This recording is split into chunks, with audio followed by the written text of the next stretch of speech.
Question numéro 1. La signalisation annonce une intersection, réponse A, un obstacle, réponse B, un risque de projection de gravillon, réponse C, un virage, réponse D.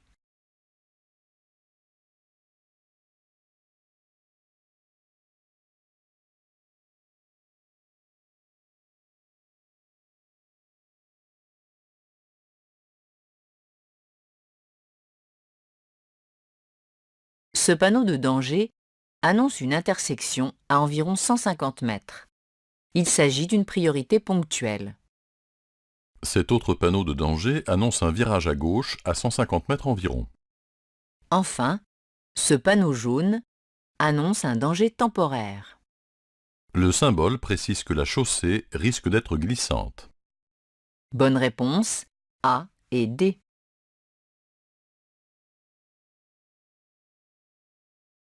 Question numéro 2. La signalisation autorise le dépassement. Oui, réponse A. Non, réponse B. Je dépasse. Oui, réponse C. Non, réponse D.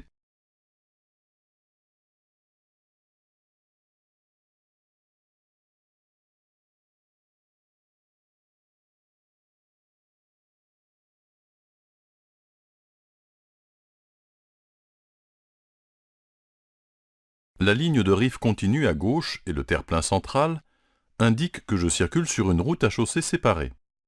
Ces deux voies sont affectées à mon sens de circulation. La ligne centrale est discontinue. Elle autorise le dépassement si toutes les conditions de sécurité sont réunies pour le faire. Je ne suis pas sur le point d'être dépassé, et aucun usager ne peut venir en sens inverse. Je peux donc dépasser. Bonne réponse, A et C.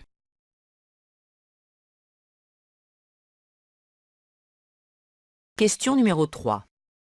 Le long du trottoir à droite, je peux m'arrêter, oui, réponse A, non, réponse B, stationner, oui, réponse C, non, réponse D.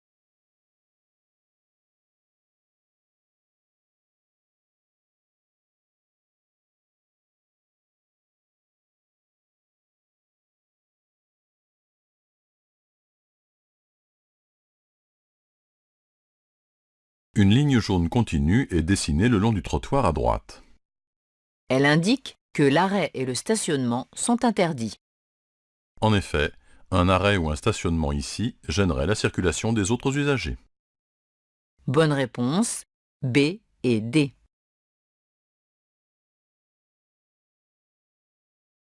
Question numéro 4.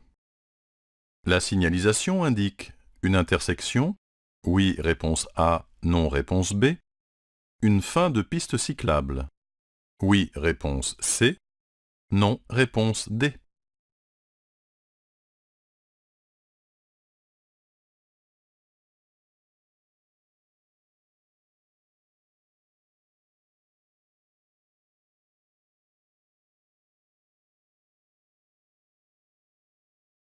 Ce panneau indique une fin de bande ou piste cyclable. Une piste cyclable serait séparée physiquement de la chaussée, ce qui n'est pas le cas ici. Cette ligne aux traits épais et discontinus délimite la bande cyclable. Ce panneau signale donc la fin de la bande cyclable. Les feux tricolores signalent que j'aborde une intersection à laquelle je vais devoir m'arrêter puisque les feux sont rouges. Bonne réponse, A et D.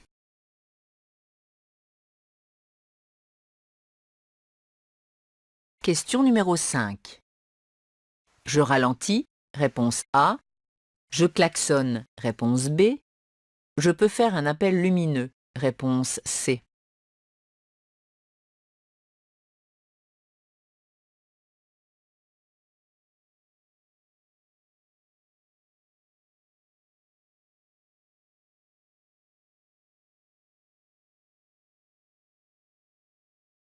Je circule en agglomération éclairée. Je peux donc circuler en feu de croisement ou de position seule. J'aborde une intersection où un usager arrive de la gauche. Par mesure de sécurité, je ralentis. Je peux également faire un appel lumineux pour le prévenir de ma présence. Il est interdit de klaxonner dans cette situation. Bonne réponse A et C.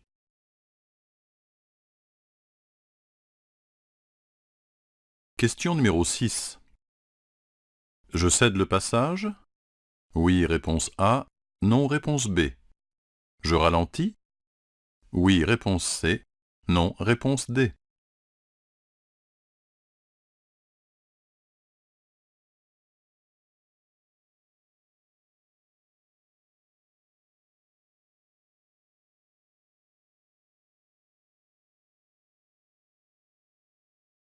Cet usager a indiqué son intention de tourner à gauche. Le trottoir indique qu'il sort d'un parking, par exemple. Il n'est donc pas prioritaire. Je ne lui cède pas le passage, mais par mesure de précaution, je ralentis pour m'assurer qu'il va bien appliquer la règle de priorité. Bonne réponse B et C.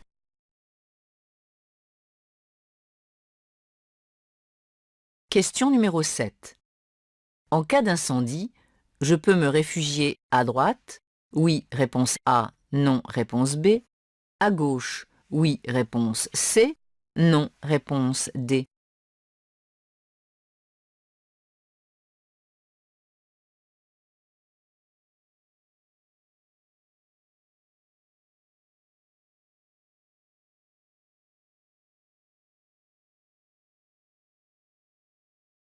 À gauche, ces deux panneaux signalent une niche de sécurité. Je peux y trouver un poste d'appel d'urgence ainsi qu'un extincteur. Toutefois, les niches de sécurité ne permettent pas de se mettre en sécurité en cas d'incendie dans le tunnel. À droite, ce panneau signale une issue de secours. Je dois m'y rendre en cas d'incendie, puisque seuls ces aménagements protègent des fumées et de la chaleur d'un incendie. Bonne réponse A et D.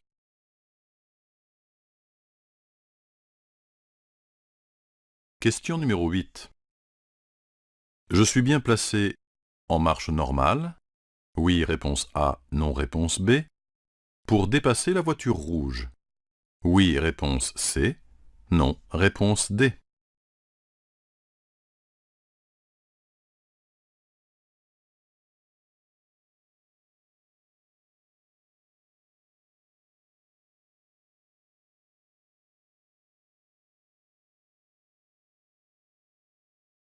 La ligne de rive continue à gauche et le terre-plein central indiquent que je circule sur une route à chaussée séparée.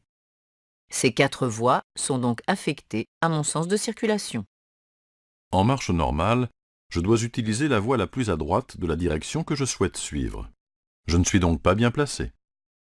La voiture rouge se situe sur la voie la plus à droite.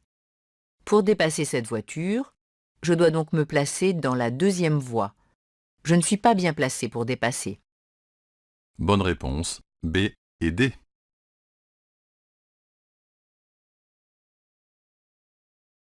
Question numéro 9. J'aurai la priorité de passage à plusieurs intersections? Oui, réponse A. Non, réponse B. À la prochaine intersection uniquement? Oui, réponse C. Non, réponse D.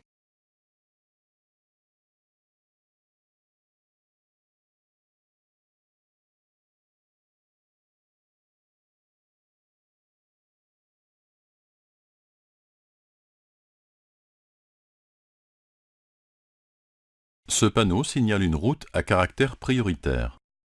Il indique que je serai prioritaire à plusieurs intersections. Je circulerai sur la route à caractère prioritaire jusqu'à ce panneau de fin de route à caractère prioritaire. Bonne réponse A et D.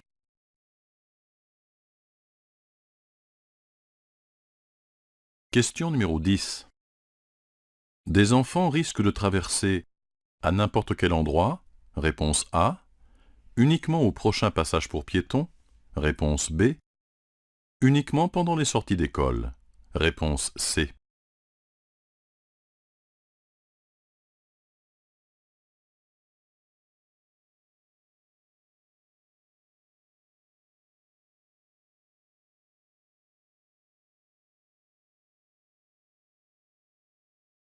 Ce panneau annonce un endroit fréquenté par les enfants. Des enfants risquent de traverser la chaussée à tout moment de la journée et à n'importe quel endroit. Je dois donc rester très vigilant. Bonne réponse A.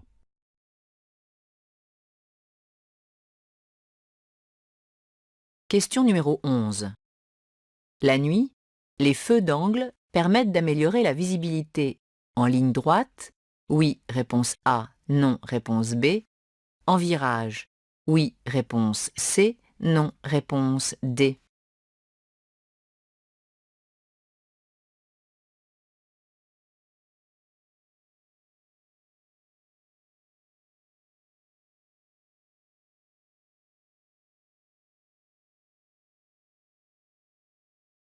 Les feux d'angle s'allument en complément des feux de croisement ou des feux de route à faible allure.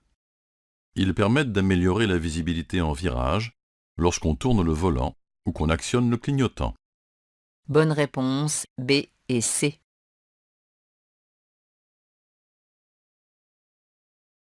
Question numéro 12. J'entre dans une zone à stationnement interdit, réponse A. À durée limitée, réponse B. Payant, réponse C.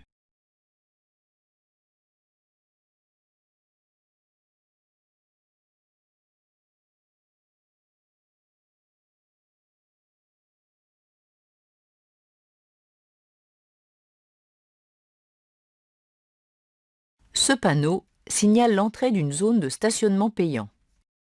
Une zone où le stationnement est interdit serait signalée par ce panneau. La durée d'un stationnement payant est limitée en fonction du montant payé à l'horodateur. Bonne réponse B et C.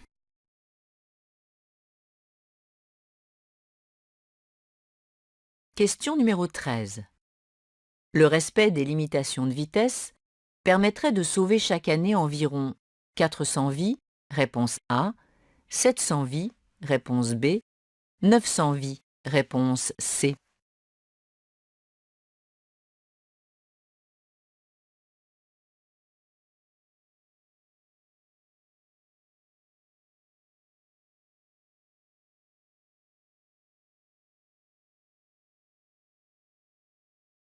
Si tous les conducteurs respectaient les limitations de vitesse, il y aurait environ 20% de tués en moins sur les routes, c'est-à-dire environ 900 vies sauvées chaque année. Il est facile de respecter la réglementation et donc de sauver des vies. Bonne réponse, C.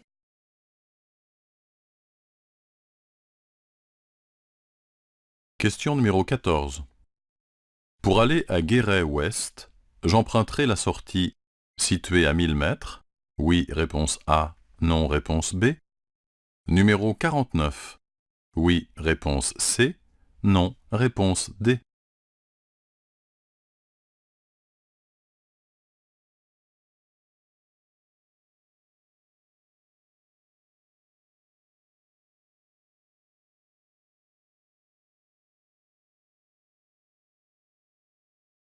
Ce panneau annonce la prochaine sortie. La partie supérieure indique le numéro de la sortie et la distance restant à parcourir. La partie inférieure indique les directions desservies par la sortie. Pour aller à Guéret-Ouest, je dois emprunter la prochaine sortie qui se situe à 1000 mètres et qui porte le numéro 49. Bonne réponse A et C.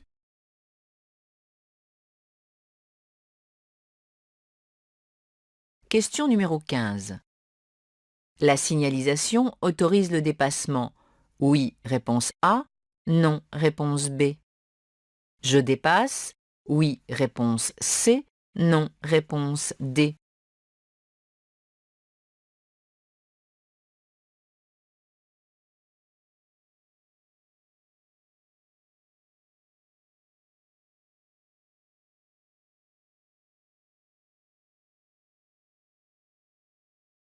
La ligne de rive à gauche est discontinue. Elle indique que je circule sur une route à double sens de circulation. La ligne centrale est mixte. La ligne discontinue est située de mon côté, elle autorise le dépassement. L'usager devant moi circule très lentement. Je ne suis pas sur le point d'être dépassé. La visibilité vers l'avant est bonne, et aucun usager n'arrive en sens inverse. Je peux dépasser ce tracteur. Bonne réponse A et C.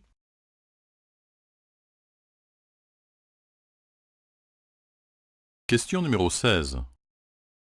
J'emprunte la voie de droite, réponse A, ou la voie de gauche, réponse B.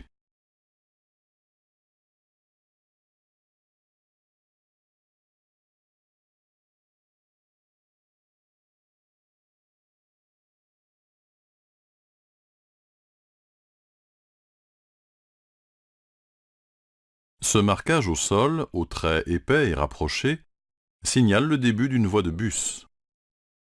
Il est interdit de circuler sur une voie de bus. Pour continuer tout droit, je dois donc me placer sur la voie de gauche. Bonne réponse B.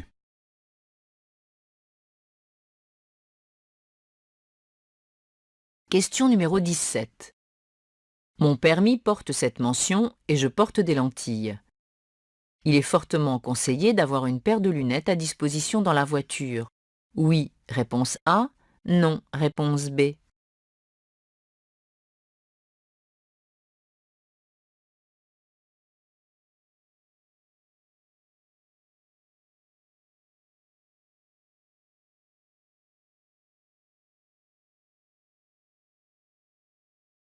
Cette mention au dos du permis indique que je dois porter un dispositif de correction de la vision. Je peux donc utiliser des lentilles de correction ou bien des lunettes. Il est toutefois conseillé de disposer d'une paire de lunettes dans le véhicule, dans le cas où je perdrais l'une de mes lentilles de correction. Bonne réponse A.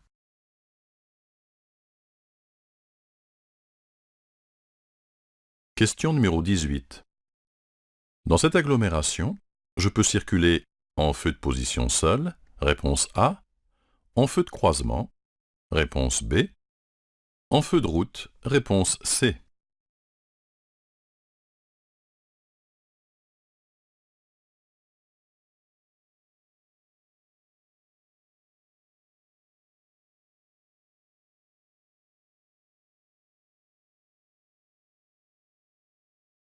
Je circule en agglomération éclairée.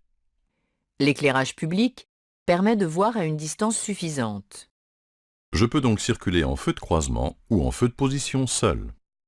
Les feux de route ne doivent être utilisés que sur route non éclairée et si je ne suis ou croise aucun autre usager. Bonne réponse A et B.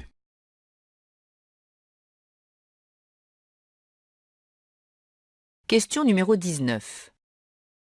Je peux être condamné pour délit de fuite si je ne m'arrête pas alors que je suis impliqué dans un accident matériel. Oui, réponse A. Non, réponse B. Dans un accident corporel. Oui, réponse C.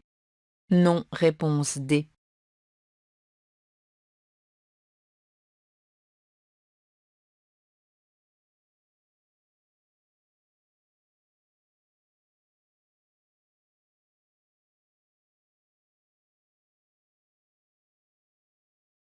Le délit de fuite pour un conducteur est l'action de ne pas s'arrêter, sachant qu'il vient de causer ou d'occasionner un accident. Ne pas s'arrêter après avoir causé un accident corporel ou provoqué un accident matériel sont deux cas de délit de fuite. Bonne réponse A et C.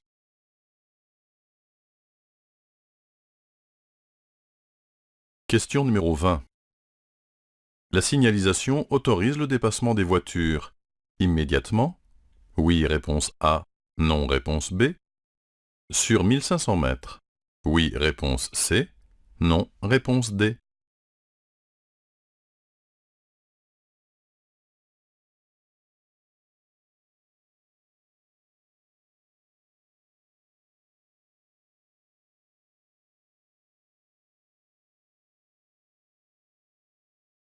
Je circule hors agglomération, sur une route à double sens de circulation.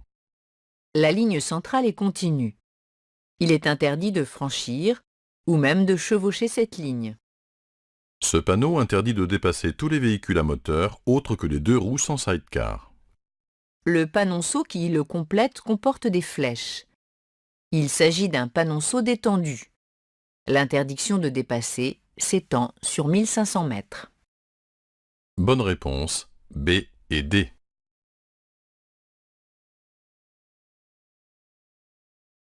Question numéro 21. Ce panneau indique une fin d'aire piétonne, réponse A, de zone de rencontre, réponse B, de zone 30, réponse C.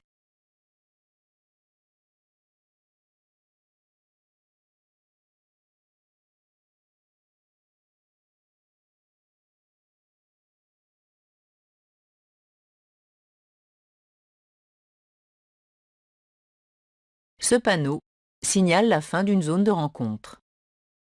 Dans une zone de rencontre, les piétons sont prioritaires sur les autres usagers et la vitesse des véhicules est limitée à 20 km/h. Une fin d'aire piétonne est signalée par ce panneau. Une fin de zone 30 est indiquée par ce panneau. Bonne réponse, B.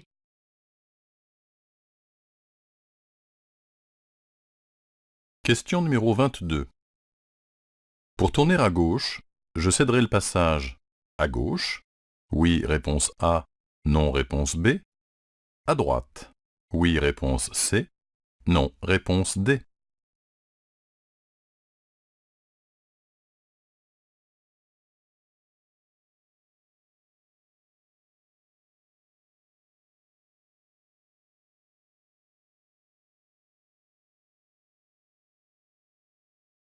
Ce panneau signale une intersection où je dois appliquer la règle de la priorité ponctuelle. Le panonceau schéma précise la configuration de l'intersection. Le trait épais représente l'axe prioritaire de l'intersection. Si je tourne à droite, je reste sur l'axe prioritaire. Les traits fins représentent les axes non prioritaires de l'intersection. Si je continue tout droit ou si je tourne à gauche, je dois traverser la voie des usagers circulant en sens inverse sur l'axe prioritaire. Je devrais donc leur céder le passage. Bonne réponse, B et C.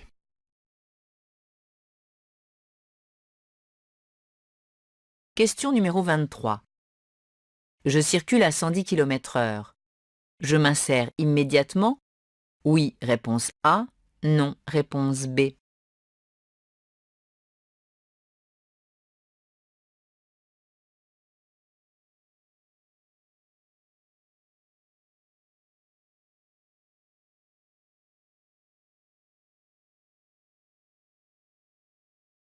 Je circule sur une voie d'insertion. Je dois céder le passage aux usagers circulant sur l'axe principal avant de m'insérer. Je circule à 110 km/h et l'usager derrière est suffisamment loin. Je peux m'insérer immédiatement. Bonne réponse, A.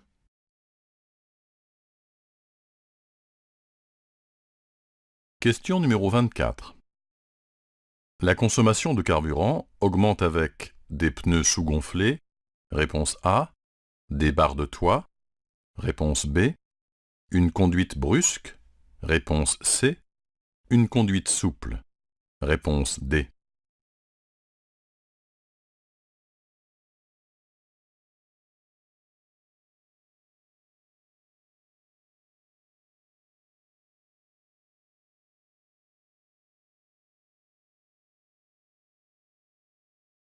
Pour adopter une conduite éco, il est nécessaire d'avoir une conduite souple.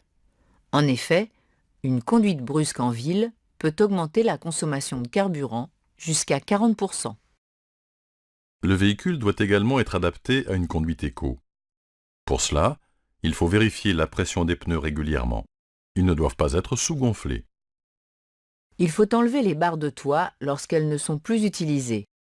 Dans le cas contraire, elles augmentent la résistance à l'air, ce qui augmente la consommation de carburant. Bonne réponse A, B et C.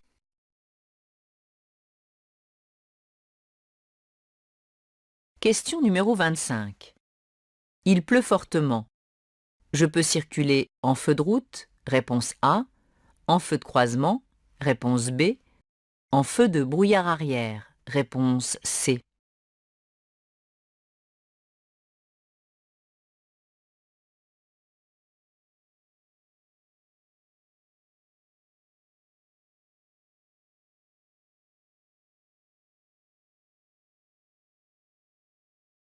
Il pleut fortement. Pour être mieux vu des autres usagers, je dois utiliser les feux de croisement. Je croise plusieurs usagers, je ne peux donc pas utiliser les feux de route qui risqueraient de les éblouir. Les feux de brouillard arrière ne peuvent être utilisés qu'en cas de brouillard ou de chute de neige. Je peux cependant utiliser en complément des feux de croisement les feux de brouillard avant si mon véhicule en est équipé. Bonne réponse B.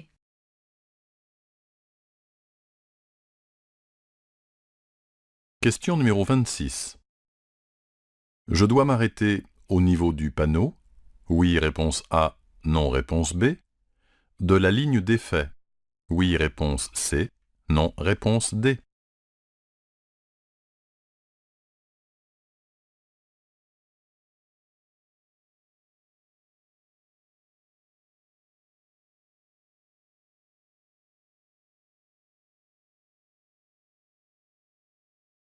J'aborde une intersection réglée par un cédé-le-passage. Je dois donc céder le passage aux usagers venant de gauche et de droite avant de m'engager dans l'intersection. Un cédé-le-passage n'impose pas l'arrêt. Seul le panneau stop impose l'arrêt. Bonne réponse, B et D.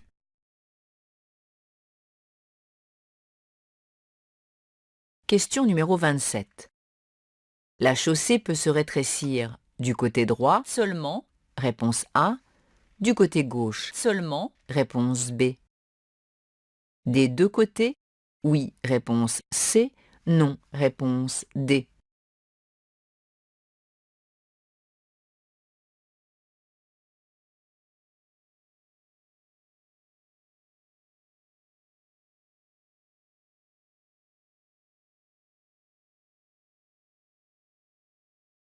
Ce panneau triangulaire, bordé de rouge, signale un danger. Le fond jaune et le chevalet précisent que le danger est temporaire. Le symbole à l'intérieur précise la nature du danger. Ce panneau annonce une chaussée rétrécie. La chaussée peut être rétrécie du côté droit, du côté gauche ou des deux côtés. Bonne réponse A, B et C.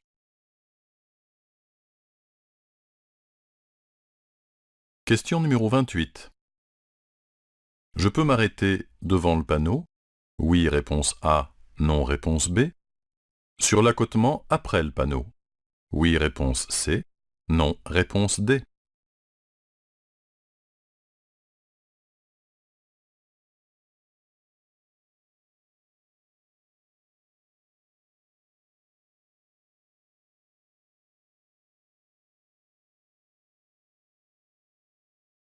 Il est interdit de s'arrêter ou de stationner devant un panneau de signalisation.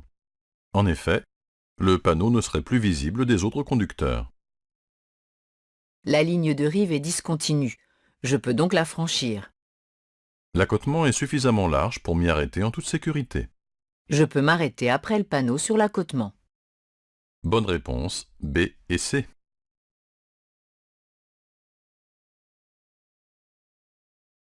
Question numéro 29. En cas de panne, pour demander de l'aide, j'utilise une borne d'appel d'urgence, réponse A, ou un téléphone portable, réponse B.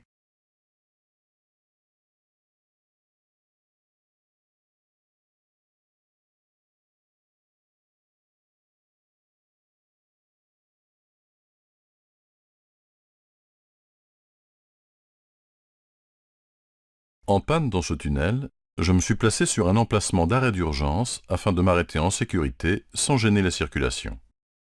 Pour demander de l'aide, je pourrais être tenté de me servir de mon téléphone portable si le réseau passe, mais c'est une mauvaise idée.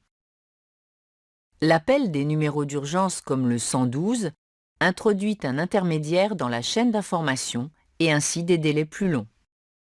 En utilisant la borne d'appel d'urgence, les secours pourront me localiser directement. Bonne réponse A.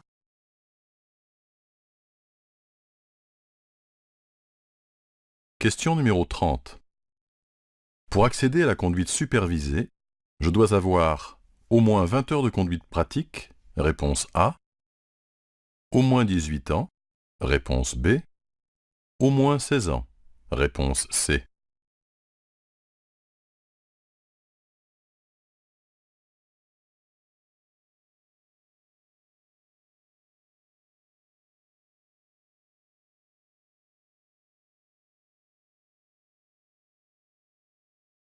La conduite supervisée s'adresse aux personnes qui ont au moins 18 ans. Il faut avoir effectué au moins 20 heures de conduite avant de pouvoir y accéder. Pendant la conduite supervisée, l'élève doit être accompagné et doit parcourir au moins 1000 km sur une période d'au moins 3 mois. Bonne réponse A et B.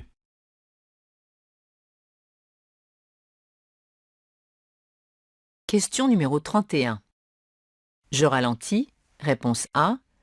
J'accélère, réponse B. Je maintiens l'allure, réponse C.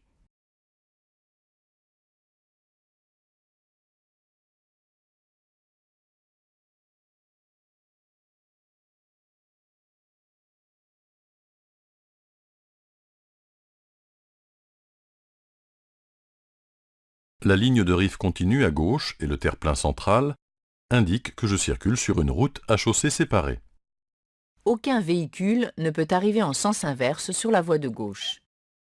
La ligne centrale est discontinue. Elle autorise le dépassement si toutes les conditions sont réunies pour le faire. Un véhicule a indiqué son intention de me dépasser. Je ne peux donc pas dépasser pour le moment. Je maintiens l'allure pour ne pas surprendre les autres usagers. Bonne réponse C.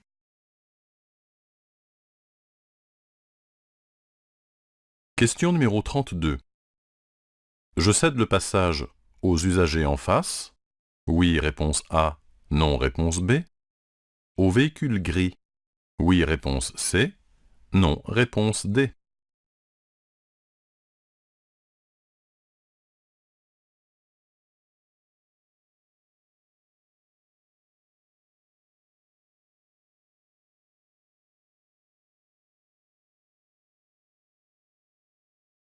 Je circule sur une voie de stockage me permettant de tourner à gauche à cette intersection. Un autre usager en sens inverse s'est placé dans cette voie pour tourner à sa gauche. Les usagers en face arrivant en sens inverse sont prioritaires. En effet, pour m'engager, je dois traverser leur voie de circulation. Je dois donc leur céder le passage. Je n'ai pas à céder le passage au véhicule gris, nous allons passer l'un devant l'autre. Bonne réponse A et D.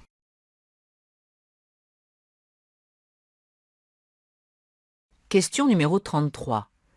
Il pleut, je peux circuler à 60 km/h, réponse A, 70 km/h, réponse B, 80 km/h, réponse C, 90 km/h, réponse D.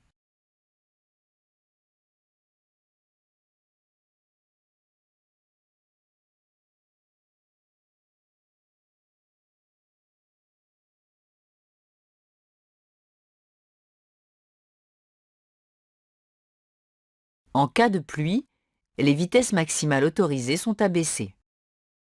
Les routes à double sens de circulation, habituellement limitées à 90 km/h, sont limitées par temps de pluie à 80 km/h.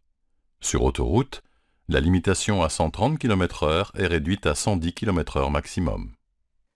Je circule sur une route à double sens de circulation, limitée à 90 km/h par beau temps. Il pleut, la vitesse est réduite à 80 km/h. Je peux donc circuler en dessous de cette vitesse, mais en aucun cas au-dessus. Bonne réponse A, B et C.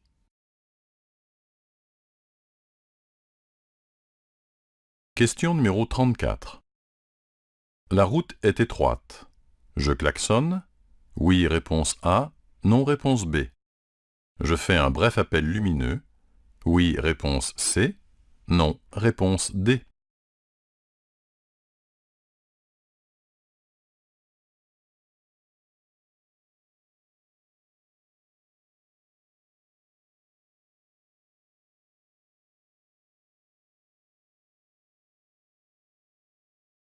J'aborde un virage sur une route étroite où la visibilité est nulle.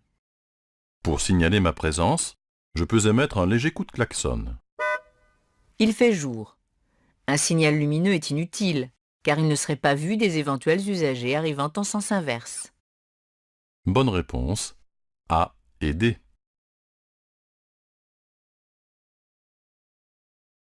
Question numéro 35.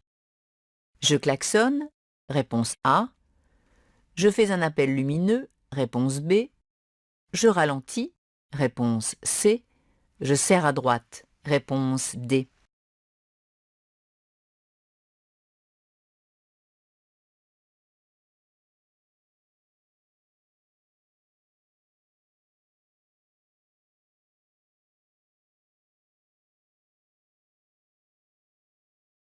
La route sur laquelle je circule est enneigée.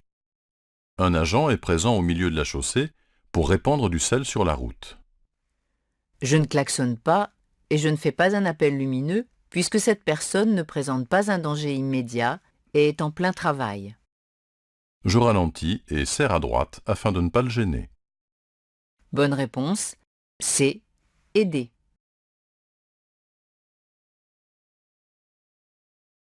Question numéro 36. Je m'arrête, réponse A. Je ralentis, réponse B. Je passe, réponse C.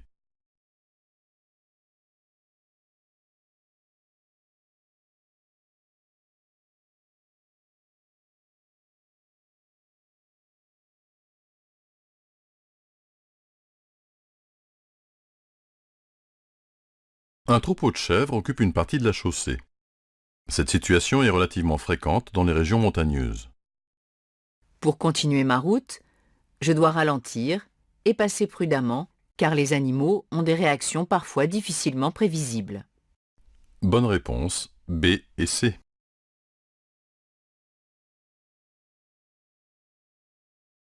Question numéro 37. Je m'arrête à hauteur du feu. Réponse A. Je cède le passage à droite. Réponse B.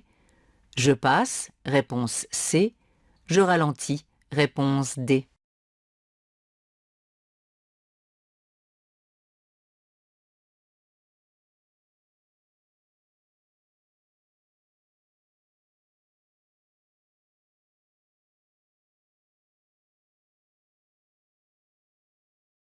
J'aborde une intersection réglée par des feux tricolores.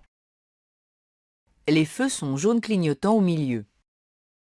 Je dois appliquer la règle de priorité indiquée par le panneau qui les complète. Ce panneau signale une priorité ponctuelle. Je suis donc prioritaire à cette intersection uniquement. Je n'ai pas à céder le passage aux autres usagers. Je dois par contre traverser l'intersection avec prudence. Je ralentis. Bonne réponse, C et D.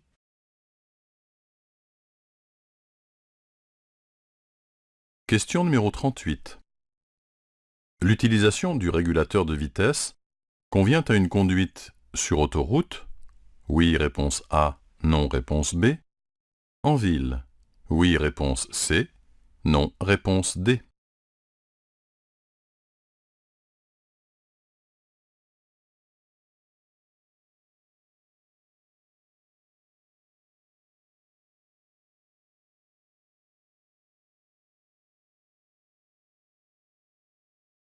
Le régulateur de vitesse maintient une vitesse constante sans intervention du conducteur sur la pédale d'accélération. Ce dispositif est donc intéressant pour une conduite économique car il évite les accélérations inutiles. L'utilisation de ce dispositif convient à une conduite sur autoroute où la vitesse est constante, mais elle ne convient pas à une conduite en ville où les accélérations et freinages sont très nombreux. Bonne réponse, A et D.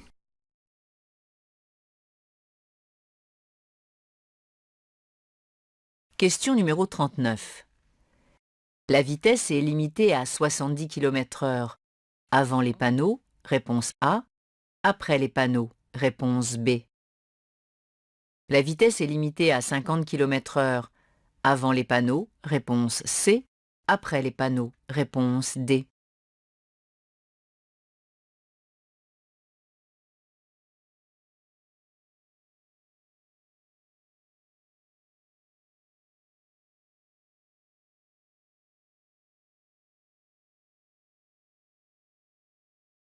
Ce panneau signale une limitation de vitesse à 70 km/h. Le panonceau qui le complète précise que l'interdiction de dépasser 70 km/h a pris effet précédemment. La vitesse est donc limitée à 70 km/h avant le panneau. Ce panneau temporaire limite la vitesse à 50 km/h à partir du panneau. La signalisation temporaire prévaut sur la signalisation permanente. Je dois appliquer la règle dictée par le panneau temporaire. La vitesse est donc limitée à 50 km/h à partir du panneau. Bonne réponse A et D.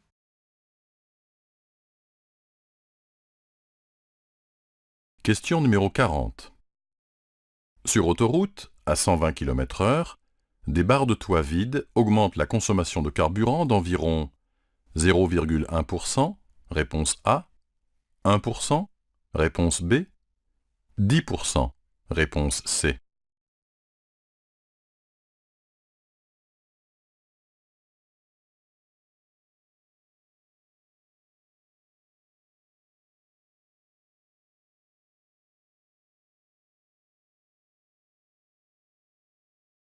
Circuler avec les barres vides augmente la résistance à l'air. Plus la résistance à l'air est importante, plus le véhicule consomme de carburant. Il faut donc enlever les barres de toit dès qu'elles ne sont plus utilisées. Ainsi, à 120 km/h, des barres de toit vides augmentent la consommation de carburant d'environ 10%. Bonne réponse, C.